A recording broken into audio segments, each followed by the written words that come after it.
World కప్లో south Africa record చూసిన వారెవరూ కూడా సౌత్ ఆఫ్రికా మీద ఒక చిన్న సందేహం, ఈసారైనా ఒత్తిడిని జయించి ఫైనల్కి చేరుతుందా అని.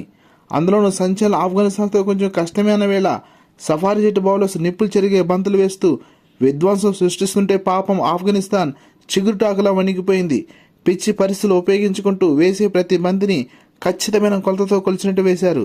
టాస్ గెలిచి బ్యాటింగ్ వచ్చిన ఆఫ్ఘనిస్తాన్ మొదటి ఓవర్లోనే జాన్సన్ అవుట్ సైడ్ వేసిన చక్కటి బంతికి డేంజరస్ బ్యాట్స్మెన్ గుర్బాజ్ స్లిప్ లో క్యాచ్ చేసి డక్అవుట్ గా వెనుతిరిగాడు. ఫస్ట్ డౌన్ లో వచ్చిన గుల్బాదిన్ కు జాన్సన్ పర్ఫెక్ట్ లైన్ లో వేసిన బంతి స్టెంప్స్ ఎగరేసుకుపోతుంటే చూసి ఆశ్చర్యపోవడం తప్ప ఏమీ చేయలేకపోయాడు. థర్డ్ ఓవర్ లో బౌలింగ్ వచ్చిన రబడా అసలే తన బౌలింగ్ తో ప్రత్యర్థికి ముచ్చమట పట్టించగలడు.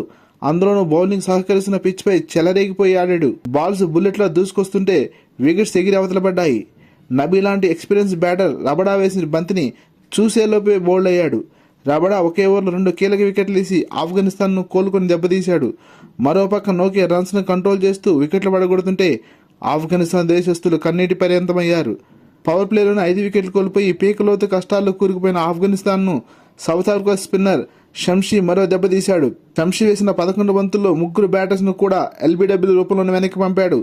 షంషీ మరీ కొలత వేసినట్లు బౌలింగ్ చేశాడు. ఈ మ్యాచ్ ముందు వరకు సంచలన ఆడుతూ అగ్రశ్రేణి జట్లకు షాక్ ఇచ్చిన ఆఫ్ఘనిస్తాన్ కీలక మ్యాచ్లో చేతులెత్తేసింది. 11.5 ఓవర్లలో 56 పరుగులకి ఆలౌట్ అయ్యి ఘోర అవమానాన్ని రుచి చూసింది. జాన్సన్ 3 వికెట్లు, రబడా 2 వికెట్లు, నోకియా 2 వికెట్లు, షంషీ 3 వికెట్లు తీసి సౌత్ ఆఫ్రికా విజయంలో కీలక పాత్ర పోషించారు. 57 పరుగుల స్వల్ప లక్ష్యం ఛేదించే క్రమంలో డీకాక్ ఫరూకీ వేసిన బంతికి బౌల్డ్ అయ్యి వెనుతిరిగాడు. ఆఫ్ఘనిస్తాన్ బౌలర్స్ కొద్దిగా ఇబ్బంది పెట్టినప్పటికీ సఫారీ బ్యాటర్స్ హెండ్రిక్స్ మరియు కెప్టెన్ మార్కమ్ 9 ఓవర్లపై లక్ష్యాన్ని అందుకున్నారు. సౌత్ ఆఫ్రికా వరల్డ్ కప్ చరిత్రలో మొదటిసారి సగర్వంగా ఫైనల్కు చేరుకుంది.